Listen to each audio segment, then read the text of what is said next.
шайтыр бәйлейсің аны. Менә монда паутинка агартылмаган үзенең төсе. Оренбур шәлләре йомшак, кызлар ябынсын әле дип җырлап кына җибәрәсе каламында. Раиса Хөсәйнова нәсел җепләре белән Оренбургтан. Шәлләре белән дан тоткан яклар бу. Борынгыдан килгән кәсепне күрсәтергә дип Спас ярминкәсенә килгән. Бер зур шәл бер айга якын бәйләнә. Иң мөһиме йомшак кәҗә йоны һәм теләк кирәк бит. Җылы бит инде бу. Ул җыллык кына түгел, массажный эффект бирә. Әзрәк кадап шайтыр тәнгәе. Әнә шундый 200-гә якын оста айрым мәйданда мастер-класс үткәрә. Быелгы Спас ярминкәсенең төп яңалыгы бу. 3 көн дәвамында төрле һөнәрләр үзләштерергә була.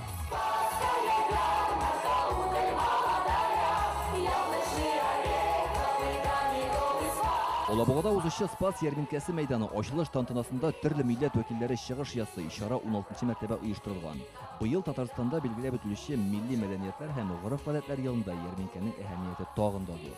Спас ярминкәсен айрым безнең республикабызның зур вакыйга дип билгелибез һәм игълан итәбез. Һәм әлбәттә быел милли мәдәниятләр һәм гореф-гадәтләр елында милләтнең бердәмлеге без бүгенге көннәрдә бик якты күрәбез. Илнең төрле төбәкләреннән Грузия һәм Беларусь республикасыннан да килгәннәр сәнгать осталары үзләренең кул эшләнмәләрен тәкъдим итә. Бизәнү әйберләре, милли костюмнар, агачтан ясалган сувенирлар, керамикадан җитештерелгәннәр дә бик күп. Буларның барысы белән дә танышып кына калмыйча, күңелеңә хуш килгәнен сатып та алырга мөмкин. Менә Беларусь республикасы сәүдәгәрләре җитен эшләнмәләр тәкъдим итә. Приезжаем сюда уже 4-й год, очень довольны атмосферой всей. Монда килүебезгә шатбыз, кызганыч, ярминкә елга бер генә үтә. Бу бик күңелле чара, күп төрле продукция алып килдек. Кызыксыналар, алалар. Булар инде действительно исәнлек бирә торган, яшәртә торган кремнар. На самом деле алар яшәртәләр. Сәрия Дәминова Спас ярминкәсенә Уфадан килгән кәрәс һәм балдан үзе ясаган бит кремнары тәкъдим итә. Бу чараның әһәмияте бәһаләп бетергесез ди.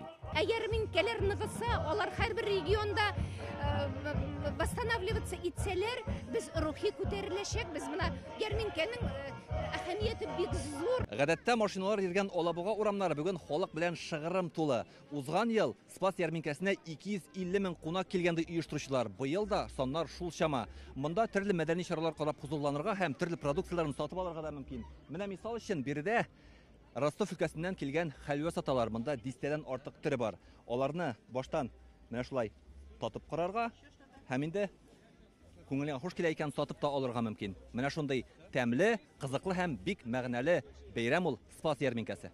Кунаклар өчен бу онытылмаслык бәйрәм. Карарга да сатып та алдым, бал алдык, төрле тәмтемнәр. Мөселман товарлары да карадым, мен бик ошады. Оештырганнар әйбәт кенә, рәхмәт оештыручыларга. Спас ярминкәсенең 19-нчы гасыр башында ук оештырылуы билгеле. 2008 елда Алабуга музей тыелуы хезмәткәрләре тәкъдиме белән аны яңадан үткәрә башладылар. Хәзер ул Татарстанның йөзек кашы. Чара елдан-ел киңрәк колач ала.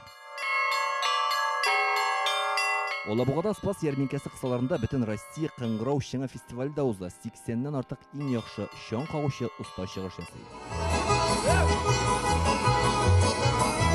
Спас ярминкәсе борынгы традицияларны ата-бабалардан калган һөнәрчелекне саклап калу, тәҗрибә уртаклашу өчен кулай урын. Ул 3 көн дәвам итә.